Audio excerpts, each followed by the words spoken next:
Selamat sore pemirsa, kembali lagi dalam Apa Kabar News pukul 15.00 waktu Indonesia Barat bersama saya Siva Latif. Kali ini kita akan membahas mengenai isu yang sedang marak di masyarakat. Isu ini sudah ada dari dulu sampai sekarang berkembang di Indonesia. Apa saja sih isu yang sedang marak terjadi di masyarakat? Berikut kami tampilkan cuplikan videonya.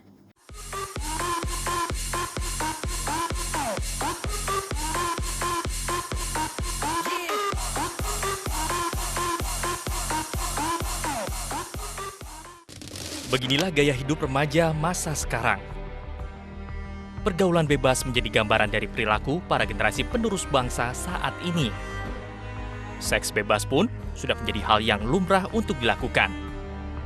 Ironisnya, hubungan terlarang ini justru dilakukan oleh pasangan muda-mudi yang belum terikat tali pernikahan. Dengan kondisi psikologis yang masih labil, tak jarang aborsi pun dipilih sebagai cara menyelamatkan diri bagi para kaum muda yang terlanjur hamil dan belum siap memiliki anak. Di Indonesia, kasus aborsi mencapai 2,5 juta per tahunnya. Sebuah kenyataan yang sangat miris, melihat para calon ibu muda bersedia menggunakan cara apapun demi menggugurkan janinnya. Salah satu cara yang ampuh adalah dengan meminum obat pelancar haid alias penggugur janin. Satu faktor penyebab tingginya angka aborsi adalah kurangnya pengetahuan remaja mengenai pendidikan seksual. Berdasarkan data yang berhasil dihimpun, umumnya kasus aborsi dilakukan oleh remaja usia 15 sampai 19 tahun. Sebagian besar kasus aborsi terjadi akibat kehamilan yang tidak diinginkan. Salah satu hasil survei yang didapat di lapangan, sebanyak 52% remaja di Indonesia berpikir bahwa kehamilan tidak akan disebabkan dari kegiatan berhubungan seksual untuk pertama kali. Dan hal ini menandakan masih kurangnya pemahaman pendidikan mengenai seks di lingkungan remaja. Sungguh menyedihkan ketika seorang remaja harus menanggung rasa malu terhadap kejadian yang tidak diinginkannya. Namun, bagaimana sih pandangan menurut medis terkait hal ini? Apakah secara hukum hal ini diperbolehkan? Lalu bagaimana dari sudut pandang agama menanggapi hal ini? Kita telah terhubung dengan beberapa narasumber untuk membahas mengenai lebih lanjut terkait topik ini. Ya, kita sapa dulu dari segi agama. Assalamualaikum Ustadz Ronald. Waalaikumsalam warahmatullahi wabarakatuh. Ya, terima kasih telah bergabung bersama kami. Kita juga menghadirkan narasumber selanjutnya, yaitu dari segi hukum, yaitu ada Bapak Kevin, Sarjana Hukum, Magister Hukum, dan juga dari sisi medis, yaitu ada Dr. Mada, Spesialis Obstetrik Ginekologi. Selamat sore kepada Dr. Mada dan juga Pak Kevin. Selamat pagi, Mbak. Ya, terima kasih telah bergabung bersama kami. Baik, kita akan membahas mengenai aborsi. Menurut Bapak, ini kira-kira mau membahas dari pandangan mana dulu nih? Apakah medis, hukum, ataupun agama? Dipersilakan. Mungkin bisa dari sisi medis dulu ya, Mbak ya. Ya, boleh. Oke, kita mulai dari definisi dulu ya. Menurut istilah kedokteran, abortus adalah pengakhiran kehamilan selama masa gestasi, yaitu selama 28 minggu sebelum janin mencapai berat 1000 gram. Intinya sebelum janin dapat hidup di luar kandungan. Nah, untuk aborsi sendiri dibagi menjadi 3 macam. Pertama adalah aborsi spontan atau alamiah, yang kedua adalah aborsi buatan atau disengaja, dan ketiga adalah aborsi terapeutik, yaitu pengguguran yang dilakukan berdasarkan indikasi medis. Ya, jadi pendapat medis terkait aborsi ini bagaimana ya, dokter? Seperti yang saya sampaikan terkait jenis aborsi, ada aborsi terapeutik, yaitu aborsi yang harus dilakukan karena indikasi medis. Nah, untuk hal seperti ini, sebenarnya kita sebagai dokter memikirkan benefit dan harm dari setiap saran yang akan kita berikan. Jadi, seperti definisi yang sudah saya sampaikan, aborsi ini sebenarnya tidak sepenuhnya bisa dikatakan sebagai pembunuhan. Karena dari definisi, kita mengakhiri kehamilan 28 minggu sebelum lahir. Dan untuk melakukan aborsi tersebut juga memiliki syarat-syarat yang tidak bisa dilakukan secara sembarangan. Banyak syaratnya dan ketat. Ya, lalu bagaimana dari segi hukum? Berarti aborsi ini merupakan suatu tindakan pembunuhan. Silakan untuk Bapak Kevin dari segi hukum untuk mengklarifikasi mengenai aborsi ini. Oke, baik. Jadi sebenarnya kalau menurut hukum, setiap orang dilarang melakukan aborsi. Namun ada kondisi-kondisi tertentu di mana aborsi itu diperbolehkan. Sebenarnya konsep ini mirip dengan berkaitan dengan sisi medis yang hendak melakukan aborsi pada pasiennya. Tapi sayangnya di Indonesia lebih banyak melakukan aborsi dengan secara sengaja atau ilegal. Ya baik. Menurut pandangan Bapak, berarti aborsi yang diperbolehkan di Indonesia itu seperti apa ya Pak? Kondisi-kondisi yang mungkin boleh untuk dilakukan aborsi seperti itu. Biar pemirsa di rumah juga paham seperti itu Pak. Oke, baik. Di sini berdasarkan pasal 75 ayat 2 Undang-Undang Nomor 36 Tahun 2009 tentang Kesehatan disebutkan bahwa aborsi dapat dikecualikan berdasarkan. Yang pertama itu ada indikasi kedaruratan medis yang dideteksi sejak usia kehamilan, baik yang mengancam nyawa ibu atau bagi janin tersebut. Kemudian bisa juga yang menderita penyakit genetik berat ataupun cacat bawaan, maupun yang tidak dapat diperbaiki sehingga menyebabkan bayi tersebut hidup di luar kandungan. Ataupun yang kedua, kehamilan akibat pemerkosaan yang dapat menyebabkan trauma psikologis bagi korban pemerkosaan itu. Terima kasih. Berarti aborsi karena perkosaan itu diperbolehkan seperti itu ya Pak? Ya, namun harus dilakukan oleh tenaga kesehatan yang memiliki keterampilan dan kewenangan yang memiliki sertifikat yang telah ditetapkan, dan tindakan ini dengan persetujuan oleh ibu hamil itu dan dengan izin suami, kecuali korban pemerkosaan disebutkan pada pasal 76 Undang-Undang Nomor 36 Tahun 2009. Nah, ini yang harus kita highlight ya. Jadi tidak semua boleh melakukan aborsi, hanya dilakukan oleh pihak yang berkompeten dan berwenang. Tentunya pengambilan keputusan untuk melakukan aborsi ini sudah berdasarkan informasi yang memenuhi syarat dan berasal dari apa yang kami dapatkan dari pasien maupun keluarga.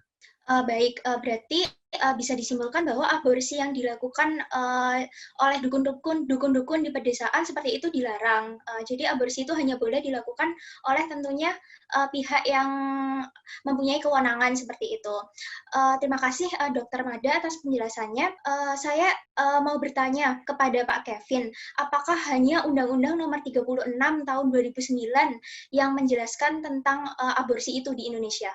Tentu tidak, Mbak. Ada banyak payung hukum untuk masalah aborsi ini. Contohnya ada Kitab Undang-Undang Hukum Pidana atau KUHP, pasal 299, kemudian ada pasal 346 sampai dengan 349, di mana di pasal tersebut tertulis, barang siapa yang menggugurkan atau mematikan bayi tanpa persetujuan sang ibu ataupun keluarga dapat dipidana maksimal 12 tahun penjara.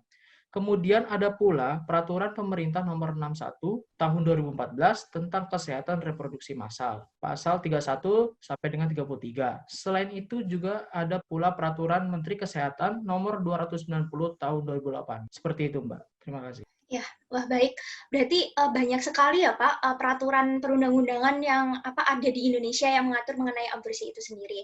Baik, saya akan bertanya mengenai pandangan dari agama seperti itu, dari sudut pandang agama. Dipersilakan kepada Ustadz Ronald untuk menyampaikan pandangannya seperti itu. Ya, baik. Bismillahirrahmanirrahim. Jadi menurut pandangan agama sendiri, sebenarnya mengenai tindakan aborsi memiliki beberapa pendapat, yaitu diantaranya ada yang memperbolehkan dan ada yang mengharamkan dalam hal tindakan aborsi sebelum peniupan roh. Nah, yang di sini dimaksud dengan peniupan roh, di dalam hadis disebutkan bahwa janin usia 40 hari itu Allah akan meniupkan roh kepada janin tersebut, seperti itu. Nah, untuk yang pertama yang mengharamkan aborsi sebelum peniupan roh antara lain itu ada Ibnu Hajar dalam kitabnya At-Tufa dan Al-Ghazali dalam kitabnya Ihya Ulumuddin. Nah, untuk yang memperbolehkan aborsi sebelum peniupan roh itu antara lain Muhammad Ramli dalam kitabnya An-Nihya, dengan alasan karena belum ada makhluk yang bernyawa. Ada pula yang memandang makruh dengan alasan karena janin sedang mengalami pertumbuhan seperti itu. Dari sudut pandang yang memperbolehkan aborsi memiliki alasan, yaitu karena belum ada makhluk yang bernyawa dan syaratnya dalam keadaan darurat, yaitu jika mengancam nyawa. Karena jika aborsi dilakukan setelah janin bernyawa akan mendapatkan dosa yang besar, dan akan lebih besar lagi dosanya kalau bayi yang baru lahir dari kandungan sampai dibuang ataupun dibunuh seperti itu. Wah, jadi banyak sekali ya Pak, dari pandangan agama seperti itu. Jadi pemirsa di rumah ini lebih baik mengikuti kubu yang mana seperti itu ya Pak, karena dari segi agama pun banyak sekali perbedaan-perbedaannya seperti itu. Ya, sebenarnya di dalam keterangan yang saya jelaskan itu aborsi itu tidak diperbolehkan kecuali dengan syarat yaitu darurat.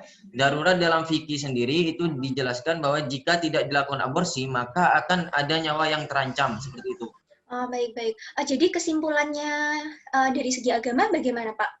Jadi kesimpulannya di dalam agama yang disebutkan oleh beberapa ulama tadi bahwa keputusan aborsi itu tidak dianjurkan. Nah, kita harus mengambil keputusan dengan hati-hati di sini. Dalam urusan agama harus mengambil keputusan dengan hati-hati. Tidak boleh melakukan aborsi bila tidak dalam keadaan darurat, yaitu tidak mengancam nyawa ibu ataupun anak. Nah, kalau hanya kemungkinan anaknya memiliki penyakit keturunan dan saat lahir benar-benar mendapatkan penyakit tersebut, maka hal itu sudah takdir Tuhan. Kita tidak berhak mendahului takdirnya. Mungkin seperti itu dari pandangan agama yang saya pahami. Jadi kalau misalnya janin didiagnosa menderita penyakit genetik yang berbahaya seperti itu, apakah itu lebih baik dibiarkan begitu saja? Apakah diterminasi seperti itu, diaborsi seperti itu? Justru kalau dilakukan aborsi akan dianggap membunuh hukumnya. Jika memang janin mengalami penyakit yang parah saat lahir dan tiba-tiba meninggal, itu sudah ketetapan Tuhan seperti itu. Jangan sesekali kita mendahului takdir Tuhan dengan menghukumi bahwa anak ini akan menderita sehingga harus dibunuh seperti itu. Dalam agama Islam, Allah sudah menentukan nasib si anak kayak gimana gitu. Iya, baik. Terima kasih atas penjelasannya Ustadz Ronald, memberikan pencerahan sekali bagi kita di rumah seperti itu. Baik, lanjut. Apakah Dr. Mada dan juga Pak Kevin mengenai hal ini? Ya, jadi sebenarnya kita sebagai tim medis itu hanya menyarankan suatu tindakan kepada pasien berdasarkan indikasi medisnya. Dan pastinya sudah mempertimbangkan keuntungan dan kerugian yang ada. Dalam medis, kita hanya bisa mengedukasi pasien, memberikan informed consent dengan jelas, dan tetap memegang prinsip autonomi, di mana semua keputusan itu ada di tangan pasien yang memenuhi kriteria. Terima kasih atas penjelasannya Dr. Mada. Berarti bisa disimpulkan dari pandangan medis, hukum, dan juga agama bahwa tindakan aborsi itu merupakan tindakan yang salah seperti itu. Dari pandangan hukum, medis, dan juga agama itu sejalan seperti itu. Cukup sekian perbincangan sore hari ini. Terima kasih kepada Dr. Mada, Ustadz Ronald, dan juga Pak Kevin yang telah hadir di acara sore hari ini. Terima kasih. Ya, sama-sama, Mbak. Semoga bermanfaat. Sebagai sesama makhluk hidup, kita memiliki hak untuk hidup, mulai dari janin hingga dewasa. Jangan biarkan tindakan aborsi di Indonesia semakin meningkat, terlebih lagi aborsi-aborsi ilegal. Untuk kalian semua yang sudah menonton video ini, semoga kalian bisa mengerti apa artinya hidup untuk si kecil, imut, dan menggemaskan ini. Mari kita belajar tentang apakah etis tindakan aborsi yang disengaja oleh orang tua yang tidak bertanggung jawab.